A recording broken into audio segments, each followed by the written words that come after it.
Right now, sentiment around hardware is sitting at plus 0.53, which is notably elevated compared to our historical baseline. This spike suggests a shift in how people are perceiving hardware developments, with momentum climbing to plus 0.38 and 20 semantic clusters indicating diverse areas of interest. Our API returns a comprehensive sentiment analysis, including sentiment scores, momentum, and clustered topics that capture the nuances of current discussions. Imagine integrating this into your product development cycle.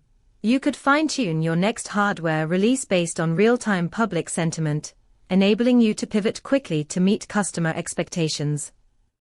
For more insights, check out our documentation at pulsebit.lojenterprise.com/docs.